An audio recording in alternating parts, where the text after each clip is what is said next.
quad calculator. All right, so you have a, b, c, x, and minus x. Okay, yeah, I guess that's all right.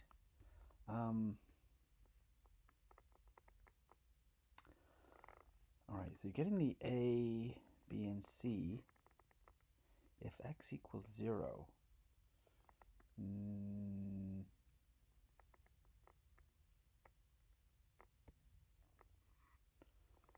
Okay, but it's like you're saying if x equals 0, but there's no x in here.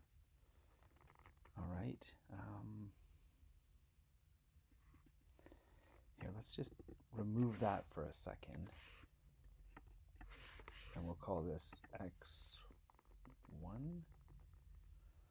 Okay, b squared minus 4ac. Okay, and all of this is being divided by 2a, right? So what you're saying here is you're taking the square root of the b squared minus 4ac.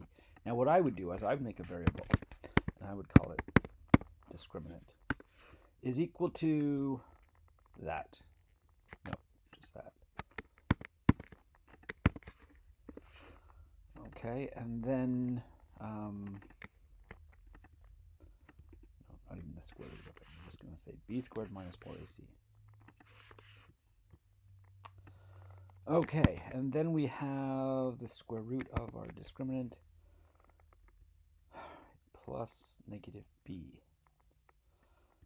Fine, but then you want all of that to be divided by 2a, right?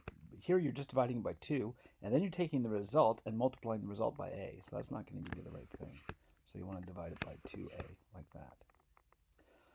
Okay, and then you're saying let x have a value of x, but now you're confusing the capitals and the lowercase, and so, I don't know, let's go var, and we'll call this x1. I think that's going to be a little bit better, because it's going to make a bit more sense. And then we're going to say that the value of x is x1. And then,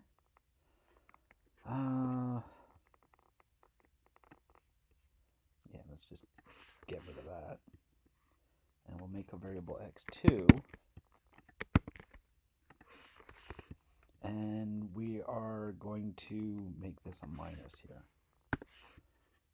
So it's going to be, nope. You're going to have minus in front of this. Because it's really, like, you have the b. It doesn't really matter. Addition is commutative. But really, it should be negative b plus the square root of b squared minus 4ac, all divided by 2a. And here, let's copy all that. Paste that here. And then we have minus b minus the square root of b squared minus 4ac all over 2a. Okay. And this is going to be x2. So you have x and you have, what are these things called?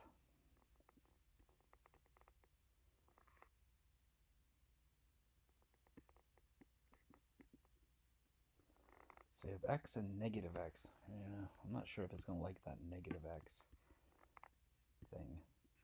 But here, let's try it. Let's save that. Oops, cancel. Let's not save it. Here, I'm just going to copy all that and I'm going to paste it somewhere else, just in case we lose that. Okay, update the preview, and then, so A is 1 and B is, was it 13 and C was 30? Was that right? I can't remember now.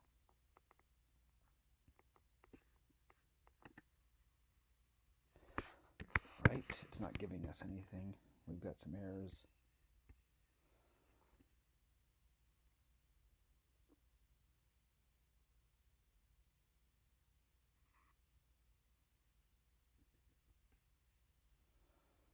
B is not defined.